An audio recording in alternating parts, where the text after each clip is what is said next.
100% کے اوپر لے کے جائیں، لیکن ابھی 68% لوگ جو ہیں انہوں نے ایس او پیز کو فالو کیا۔ ایس او پیز کی جو اس وقت امپلیمنٹیشن ہے یا ایس او پیز کے اوپر عمل درآمد ہے، اس میں سب سے آگے اسلام آباد ہے جہاں 88% لوگوں نے ایس او پیز کو فالو کیا۔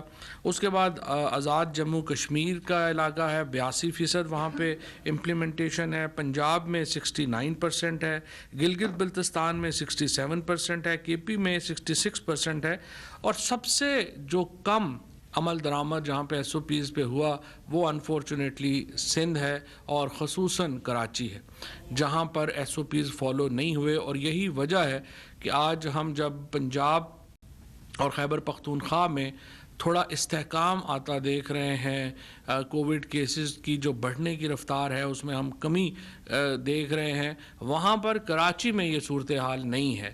اور چیف منسٹر صاحب اور پیپلز پارٹی کی اگر گفتگو سنیں تو لگتا ہے کہ پورا پاکستان جو ہے وہ ایس او پیز میں انہی کو فالو کر رہا ہے اور انہی کی پالیسی جو ہے وہ پتہ نہیں کوئی کامیاب ہوئی۔ لیکن میں ان سے یہ کہوں گا کہ پلیز ذرا اپنے معاملات کو دیکھیں، اور اس وقت کراچی میں زیادہ احتیاط کی ضرورت ہے، اور کراچی میں اگر امپلیمنٹیشن نہ ہوئی ایس او پیز کی تو اس کے اثرات پھر پورے ملک پہ بڑی تیزی سے جاتے ہیں۔ سپلائی چین جو ہے وہ کراچی سے چونکہ شروع ہوتی ہے بندرگاہ کی وجہ سے، تو اس کا پورا جو سپلائی چینز ہیں وہاں پہ جاتے ہیں۔ سو ہمیں کراچی کی بڑی فکر ہے اور سندھ کی بالخصوص فکر ہے کہ جس طریقے سے وہاں پہ حکومت وہاں کی ابھی تک ایس او پیز کو امپلیمنٹ کرنے میں کامیاب نہیں ہو پا رہی، اور یہ امپورٹنٹ ہے کہ وہ اس کو دیکھیں۔ جو آج اعداد و شمار جاری ہوئے ہیں اس کے مطابق تقریباً 24 گھنٹوں میں زیادہ تر جو اموات ہیں وہ پنجاب اور خیبر پختونخوا میں ہوئی ہیں۔ 161 جو ہیں لوگ گزشتہ 24 گھنٹوں میں جو ان کی جو ٹوٹل اموات ہوئیں ان میں 70 جو تھے وہ وینٹیلیٹرز کے اوپر تھے۔ 3377 لوگ جو ہیں وہ کووڈ پازیٹیو ٹیسٹ ہوئے ہیں 3 مئی کو۔ 161 لوگ جو ہیں انہوں نے اپنی جان، ظاہر ہے کہ وہ کرونا کی وجہ سے یہ اموات ہوئی ہیں 161 لوگوں کی۔ اس کے ساتھ جو وینٹیلیٹرز اس وقت آکوپائیڈ ہیں، ملتان میں 76%، لاہور میں 67%، گجرانوالہ میں 62%، بھاولپور میں 56%، اور اس کے بعد جو آکسیجن بیڈز ہیں وہ سوابی میں 67%، سوات میں 66%، پشاور میں 63% اور لاہور میں 56%، اور ٹوٹل ایکٹیو کیسز جو ہیں وہ 86,151 ہیں۔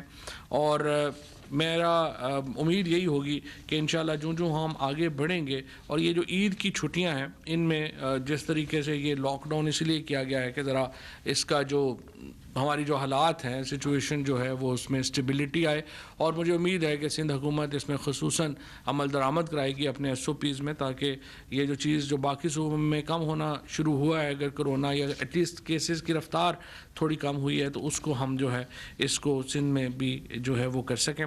پھر اب آئیے دوسرا جو امپورٹنٹ تھا وہ بریفنگ ہے ہماری جو الیکٹورل ریفارمز کے اوپر ہوئی۔ ابھی آپ نے دیکھا کہ جو الیکشن کمیشن ہے اس نے ووٹ پول ہے اس کا ووٹ کاؤنٹنگ جو ہے اس کو آرڈر کیا ہے 6 تاریخ کو کراچی میں۔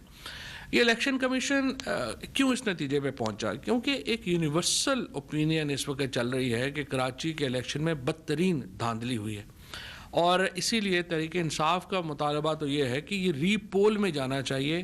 اس کو اس وقت گننے کا کوئی تک نہیں بنتا، کیونکہ اگر آپ گن بھی لیں گے تو آپ دیکھیے ٹوٹل جو وہاں پر ووٹ پڑا ہے وہ 21% پڑا ہے، اور جو جیتنے والے ہیں وہ 5% ووٹ لے کر کے جو ہے دونوں کو، مفتیٰ اسماعیل ہوں یا جو P M L N peoples party کے کینڈیڈیٹ ہیں ان کو 5% ووٹ جو ہے وہ ملا ہے۔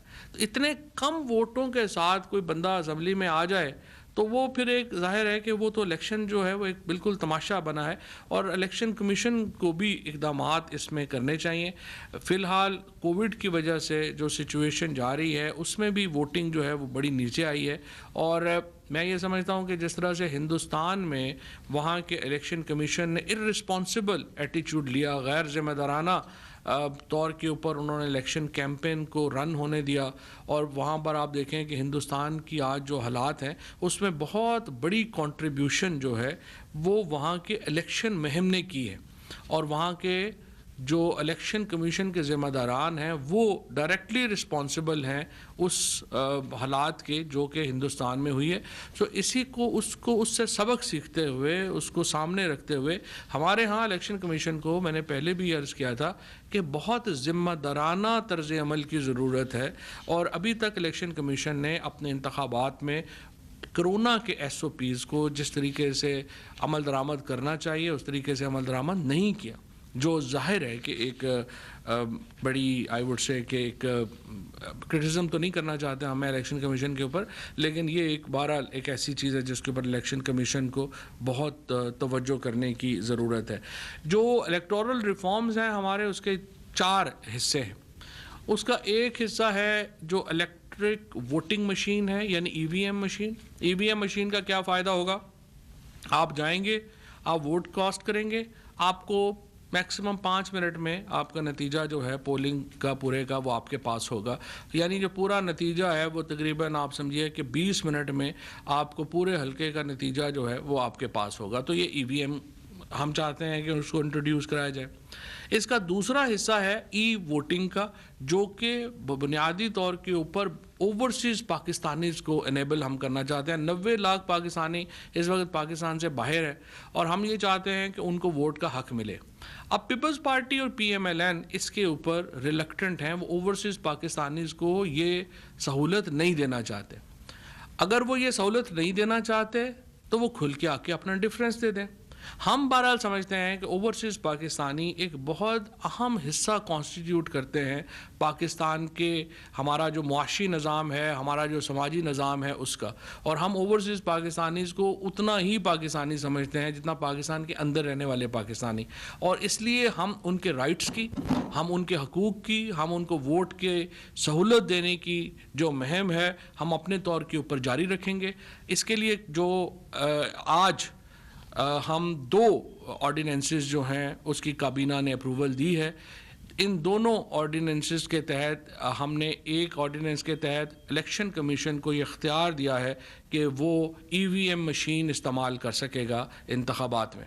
دوسرا جو اہم اختیار ہم نے اس آرڈیننس کے ذریعے جو آج سی ایل سی میں جائے گا اور کابینہ نے اس کی اپروول دی ہے، اس کے ذریعے الیکشن کمیشن کو یہ اختیار دیا گیا ہے کہ وہ اقدامات کرے اوورسیز پاکستانیز کو ووٹ کا حق دینے میں، جو فیسلٹی ہے وہ پرووائڈ کرنے میں. ان 2 آرڈیننسز کی منظوری جو ہے وہ کابینہ کی طرف سے ہوئی ہے اور وہ اب سی ایل سی میں جا کر کے ایک باقاعدہ جو قانون ہے اس کی صورت اختیار کریں گے. میں یہاں پہ یہ واضح کر دوں کہ یہ اختیار حکومت نے اپنے پاس نہیں لیا، ہم نے صرف انیبل کیا ہے الیکشن کمیشن کو. اور مجھے امید ہے کہ بلاول صاحب اور شہباز شریف سب خوش ہوں گے کیونکہ دونوں یہ مطالبہ کر رہے تھے کہ الیکشن کمیشن کو ایکچولی یہ چیزیں لیڈ کرنی چاہیے. تو ہم نے الیکشن کمیشن کو انیبل کر دیا ہے کہ وہ اس کو لیڈ کرے. اور میرا صبح میں یہی بات کہہ رہا تھا جو شہزاد اکبر صاحب نے بھی ریز کی کہ اس طرح سے اصلاحات جو کرنی ہے تو پھر نیب کی قانون کے لیے اصلاحات جو ہے وہ ہم نیب کو دے دیتے ہیں اور جو باقی ادارے ہیں ان کو بھی کہہ دیتے ہیں کہ آپ بھی اصلاحات اپنی خود ہی کر لیں. کیونکہ شہباز شریف صاحب اور بلاول صاحب کے نزدیک شاید parliament has ceased to exist اور ان کے نزدیک جو باقی ادارے ہیں وہ ہی سارے کام انہوں نے ہی آگے کرنے ہیں. تو ایسے ہمارے اوپر نابالغ لیڈرشپ مسلط ہے جن کو یہ بھی نہیں پتا کہ پارلیمان کا ایک ملک میں کیا کردار ہے، باقی اداروں کا کیا کردار ہے. یہ صبح سو کے اٹھتے ہیں، جو ذہن میں آتی ہے کہ آج ہیڈ لائن میں عمران خان نے کیا بات کہی ہے ہم نے اس کے خلاف چلنا ہے. ایسے جو ہیں یہ مریم اور بلاول جیسے جو نابالغ لیڈرشپ ہمارے پہ مسلط ہو گئی ہے. لیکن بہرحال یہ آخری 2-3 سال ہی ہیں ان کے بھی. جس طرح سے ہم نے دیکھا کہ نواز شریف اور زرداری صاحب کی سیاست اپنی ہچکولے لیتی ہوئی گئی ہے، یہ بھی پی ڈی ایم کی سیاست تو ختم ہو گئی ہے. اب نون لیگ اور پیپلز پارٹی کی سیاست کے خاتمے کا وقت ہے، وہ بھی مجھے لگتا ہے کہ اپنے آخری ہی جو ہے وہ اس کے اوپر اپنے ہی آخری وقت کے اوپر ہے. اچھا، تو اس میں جو حصے ہیں جیسے میں نے آپ کو عرض کیا کہ ای وی ایم ایک حصہ ہے، ای ووٹنگ دوسرا حصہ ہے، بائیو میٹرکس تیسرا حصہ ہے اور پھر چوتھا حصہ ہے لیجسلیشن کرنے کا. جو لیجسلیشن کا پارٹ ہے اور ای وی ایم کا پارٹ ہے وہ مکمل ہے.